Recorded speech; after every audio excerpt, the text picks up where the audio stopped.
ज़रा सोचिए, जो कुछ भी आप देख रहे हैं, आपका कमरा, आपके माता-पिता, आपका स्कूल, आपका फ़ोन, यहाँ तक कि आपका शरीर, अगर ये सब एक वीडियो गेम हो और आप बस एक प्लेयर कैरेक्टर हों, ना तो आपकी यादें असली हों, ना आपकी सोच, ना आपका जीवन, तो फिर आप असली कौन हैं और इस गेम को खेल कौन रहा है?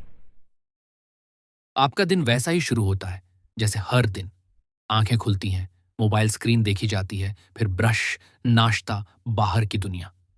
लेकिन कभी आपने सोचा है, ये सब इतना रेगुलर क्यों है? क्यों हर चीज़ इतनी सटीक है? सूरज रोज़ एक टाइम पर उगता है, गुरुत्वाकर्षण हमेशा एक जैसा रहता है और दुनिया एक परफेक्ट सिस्टम की तरह चलती है। अब एक पल को रुकिए और गेमिंग की दुनिया को याद कीजिए। जब आप कोई वीडियो गेम खेलते हैं, जीटीए हो या पबजी, तो हर चीज़ गेम की कोडिंग पर चलती है, एक निर्धारित लॉजिक पर।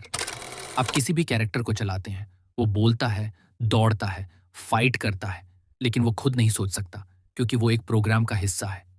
अब सोचिए, क्या हमारी दुनिया भी एक सुपर एडवांस्ड कोडिंग का हिस्सा हो सकती है? क्या आप सिर्फ एक एआई कैरेक्टर हैं, जिसे एक और रियल प्लेयर कंट्रोल कर रहा है? इलॉन मस्क जैसे लोग कह चुके हैं कि यह संभव है। उनके मुताबिक अगर हम गेमिंग टेक्नोलॉजी की ग्रोथ देखें, तो कुछ ही दशकों में हम इतने रियल गेम्स बना सकते हैं, जिनमें असली और नकली का फ़र्क मिट जाएगा। और फिर सोचिए, आपने कभी ड्रीम देखा है और वो इतना रियल लगा कि आप उसमें पूरी तरह खो गए? क्या वो भी एक लेवल ऑफ सिमुलेशन नहीं था? तो जो ज़िंदगी आप जी रहे हैं ऐसे, क्या वो बस एक अल्ट्रा एचडी ड्रीम नहीं? और अब सवाल उठता है, अगर आप इस दुनिया के प्लेयर नहीं, बल्कि बस एक कैरेक्टर हैं, तो आपका कंट्रोलर कौन है? अब कल्पना कीजिए कि कोई कहीं बैठा है, एक स्क्रीन के सामने, हेडसेट लगाए, और वही इंसान आपको जी रहा है। आपके हर फैसले, हर सोच, हर डर, वो सब बस एक इन्वर्टेड कंट्रोल सिस्टम के ज़रिए प्लेयर के इमोशंस का आउटपुट हो सकते हैं।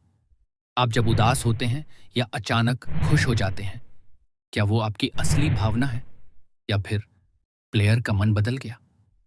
हो सकता है जब आप कुछ सोचते हैं, जैसे कि मुझे ये काम करना चाहिए, वो भी प्लेयर का डिसीजन हो जो आपके ज़रिए एक्शन में कन्वर्ट हो रहा है। आपकी फ्री विल भी एक इल्यूजन हो सकती है।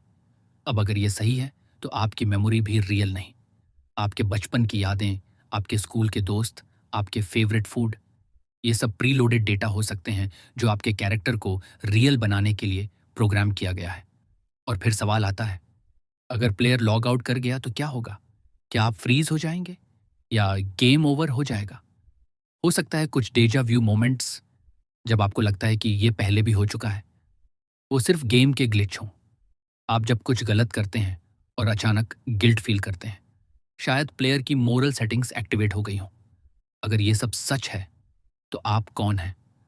आप कुछ भी नहीं, बस एक कंट्रोल्ड इल्यूशन। लेकिन अब एक और खौफनाक बात, क्या आप अकेले ही ऐसे हों, या आपकी दुनिया में जितने भी लोग हैं, आपके दोस्त, फैमिली, यहाँ तक कि मैं जो ये स्क्रिप्ट लिख रहा हूँ, क्या हम सब भी कंट्रोल्ड कैरेक्टर्स हैं?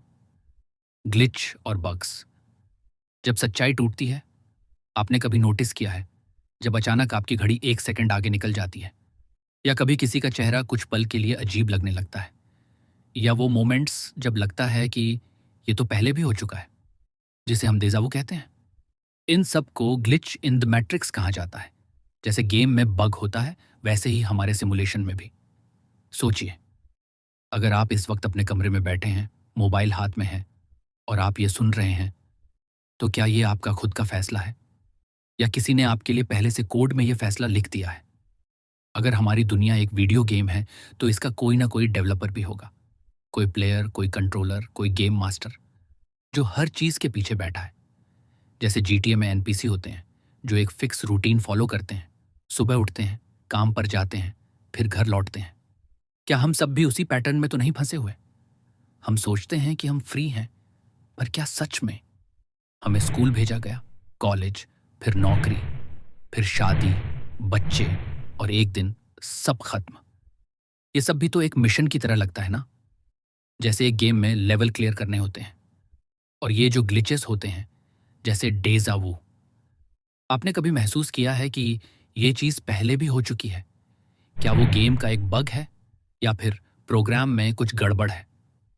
फिर आते हैं ड्रीम्स, यानी सपने। क्या वो अल्टरनेट सिम्युलेशंस हैं, एक प्लेयर का दूसरे प्लेयर के सिस्टम से जुड़ जाना। अब सोचिए, अगर ये गेम है तो इसका एंडिंग क्या है? गेम ओवर या कुछ और?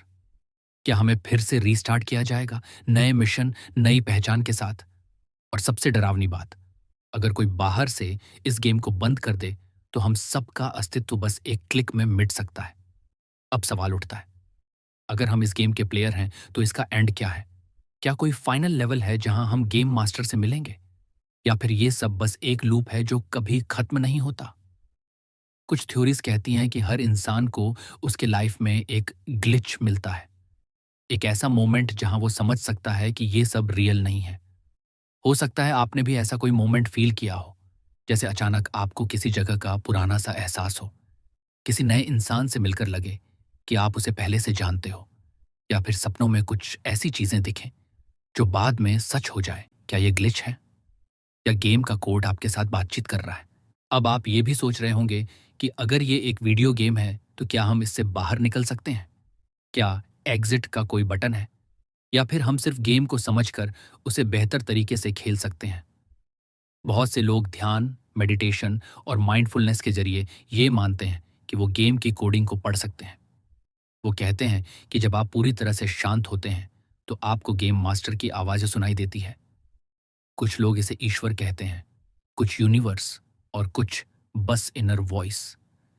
लेकिन सच्चाई ये है कि चाहे ये एक गेम हो या नहीं, इस थ्योरी ने आपको सोचने पर मजबूर कर दिया, है ना?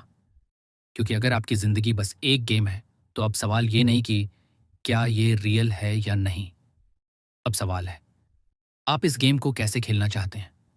डर कर या बहादुरी से? अगर आपको लगता है कि आपकी लाइफ सिर्फ एक कहानी नहीं, बल्कि एक मिशन है, तो इस वीडियो को शेयर करें और कमेंट में बताइए, अगर आप इस गेम के प्लेयर हो तो आपका अगला मिशन क्या होगा? अगली बार हम बात करेंगे एक ऐसे थ्योरी पर जो कहती है कि आपके आसपास के लोग असली ही नहीं हैं। क्या आप तैयार हो अगली स्टेज के लिए?